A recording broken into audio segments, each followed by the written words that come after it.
Jill Biden seems to be driving the train on whether Joe Biden runs again. What do you make of all of it? Well, Joe's not done destroying the country, is what I make of it. I mean, open borders, fentanyl pouring into the country, massive inflation. The labor market's tightening now. The Fed is increasing interest rates to try and counter the disasters that he's created.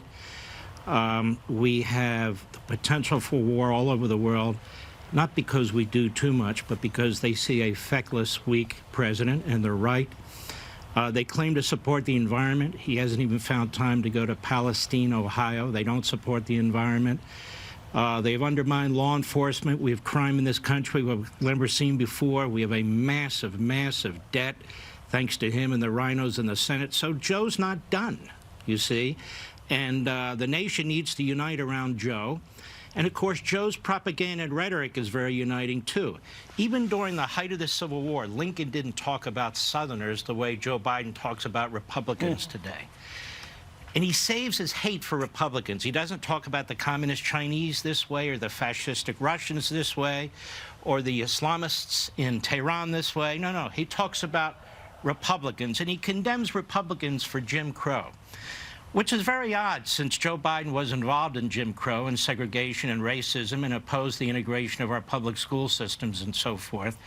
He's a very nefarious man. He's issuing executive orders like Benito Mussolini on equity. Equity simply means one thing.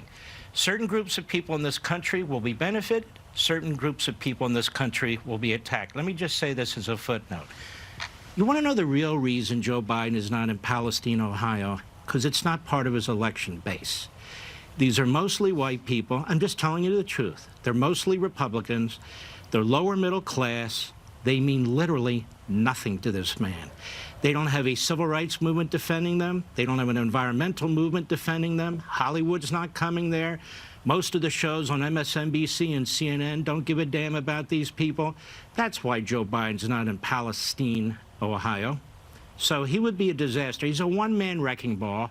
He was the dumbest man in the Senate. He was the dumbest vice president we've ever had. And now he's the dumbest putative president that we have ever had. So I'm done on that.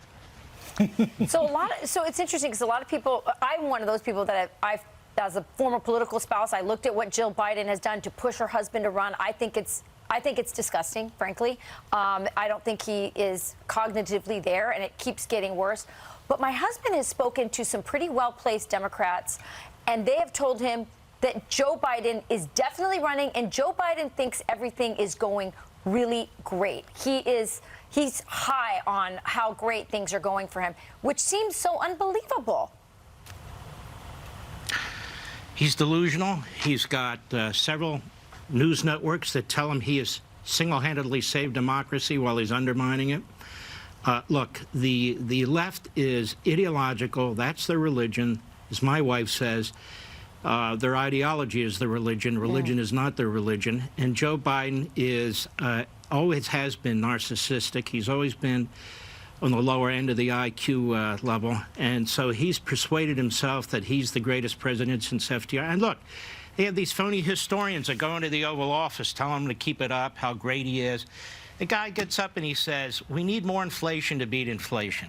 Well, now we're going to pay for this. They talk about all these great successes he's had, these bills he's passed. He's built that he's passed this for two reasons. One, he got favorable rulings from the parliamentarian in the Senate so that they could drive bills through with 51 to 50 votes. And number two, they've had Mitch McConnell help them on two huge bills and about 18 other rhinos. That's how they got his great agenda through, not because there's a groundswell for bankrupting America, attacking capitalism, and redistributing wealth. Mark, tonight on Life, Liberty, and Levin, you have Florida Governor Ron DeSantis in an extended conversation. This comes, Mark, as he's talking about a bill in Florida that's going to overhaul the state's public university system, look to do away with a lot of these DEI racist initiatives.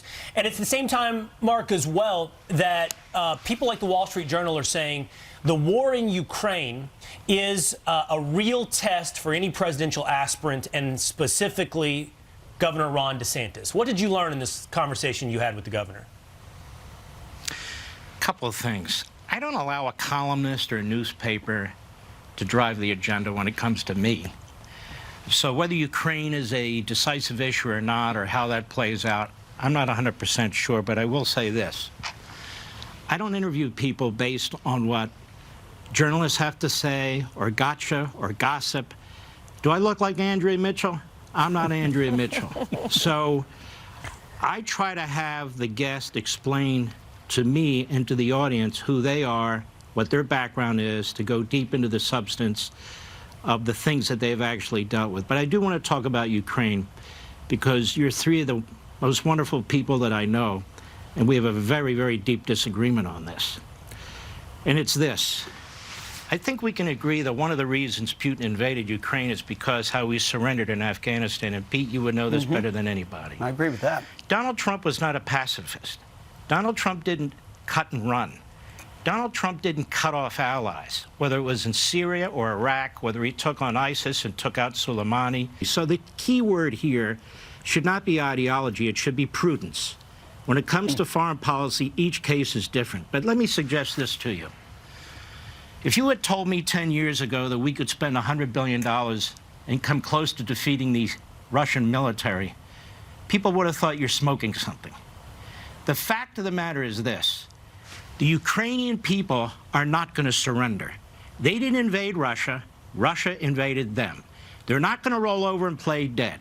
They haven't asked for a single American troop. All they keep asking for is weapons. Why? Because in 1994, they cut a deal with the United States, Britain, and Russia. And the deal was, we will give you our nukes, we will give you our heavy military equipment if you protect our sovereignty. And they agreed.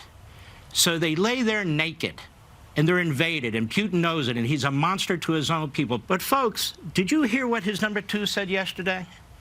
Did you hear that he said that they're going to challenge Poland's borders now? It's what he said. He said it with his own mouth. He speaks for Putin. They're going to challenge Poland's borders. Romania says, and when they're done with Poland, they're going to attack us. Why do you think Poland, Romania, and the Balkan states are taking all the military equipment they possibly have and pushing it into Ukraine? Because the Ukrainian people are preventing World War III. Because once they touch a NATO country, that's the red line that triggers World War III. So I think people are looking at this upside down. What's in Ukraine for us? Ukraine is the fight to prevent World War III. Now, he keeps threatening nuclear weapons. Okay, so what are we going to do about Iran when they get nuclear weapons? Has anybody in this country talked about taking out their nuclear sites other than the Israelis? Can you imagine if the Ukrainians had nuclear weapons and the threats that they would make? North Korea has nuclear weapons. They're threatening Japan and Australia as I speak. We can't be ostriches and pretend none of this is going on. This is not Afghanistan. This is not a 20-year war. It's not going to be a 20-year war. If we withdraw, it's going to be a 3-week war, and then they move into Poland. The issue isn't that. Evil lasts forever. War shouldn't last forever. Anybody who's a person of faith, when you go into church on Sunday or you go to synagogue on Saturday, it's always the battle between God and the devil. That is, we versus evil. Well, evil exists. Evil persists. We could pass a law like they did at the League of Nations in the 1920s and outlaw war. It's not going to be outlawed. That's the way it is. So I would say, as a big-time taxpayer, if we can support the Ukrainians, who are fighting this war like nobody thought they could, nobody, to defend the rest of Europe, because that is what the hell they're doing, and to keep our kids from being drafted because we are not meeting our volunteer numbers, then I say we keep at it. And what Joe Biden has done is a disgrace. Why? Because there's certain weapon systems the Ukrainians need to put an end to this war. I don't mean attack Russia, but put an end to this war. And Biden is bleeding these people dry. He's not giving them the weapons they need. I'm not even talking about F-16s, long-range missiles. He's not giving them the weapons. He's always, I call him too little, too late Joe, because that's what he is. If we stop supporting Ukraine, if you think Afghanistan was a signal to Russia, I think so, Trump thinks so, most of you think so, what do you think China will do with Taiwan? They're going to invade Taiwan. How are we going to defend Taiwan? We have a Navy that's under 300 ships now. Under Reagan, we had a 600-ship Navy. 600 ships. Under Reagan, we spent 5.7% of our gross domestic product on defense. Today, it's 2.7%. The Communist Chinese are on the rise. They are a nation on the rise. They are spending a fortune on their military. People say, well, we spend more than they do. No, we don't.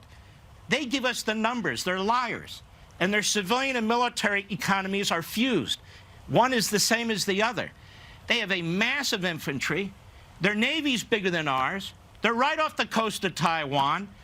We're not going to be able to defend that little island. Then what do you think Iran's going to do with Israel?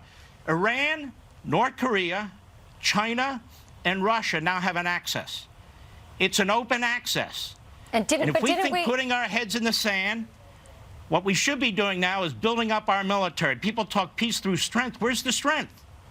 It's not right to have our men and women in the military, and I would say this, Pete, I know you understand this, who are not properly supported. No. We have commanders in the field.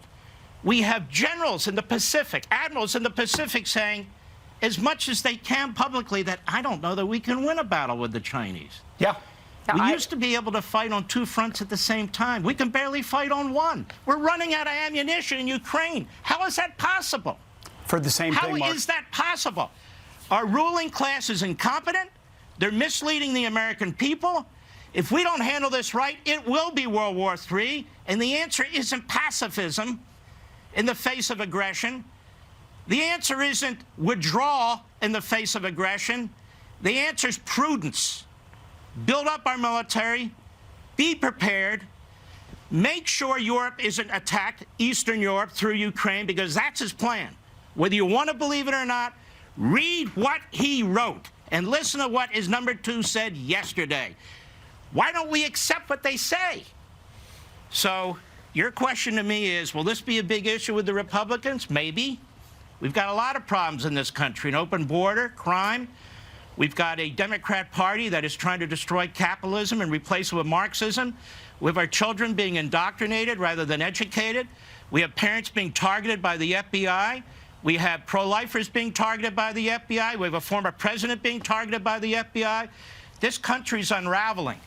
So for Jill Biden to circle back, to sit there and say, he's got more to do, Biden, ladies and gentlemen, if we don't unite and defeat these people, they will defeat us, both overseas and at home. I'm done rambling. There you go. No, we love it, Mark. We love having, this is a debate we have over the course of a weekend that the Republican Party is having, that the country is having, and certainly on this show we love having all sides represented, especially from someone as thoughtful as you. So we appreciate you coming on and breaking that down. And it will be a part of that debate in the Republican side. Will be. There's absolutely no doubt about it. But we want to make sure we promote your interview with Ron DeSantis tonight on the Fox News channel. We're going to play a quick clip from this interview. There it is, 8 p.m. Don't miss it. I mean, Mark Levin and Ron DeSantis, you're going to want to watch it. Here's a quick preview of the interview. Watch. My view was, hey, I may have won 50% of the vote, but I have 100% of the executive power. So I'm going to use it, and I'm going to pursue an agenda, and I'm going to be bold. I'm not going to trim my sails. So we came out of the gate January 2019, and we were just off to the races. And you know what? It's hard for them to keep up with you when you're constantly doing new things and leading on different issues. And we've pretty much kept that pace going throughout my entire tenure as governor. And people see you out there, they see you're active, but it makes it more difficult for these narratives to actually take hold when they're coming to shoot at you.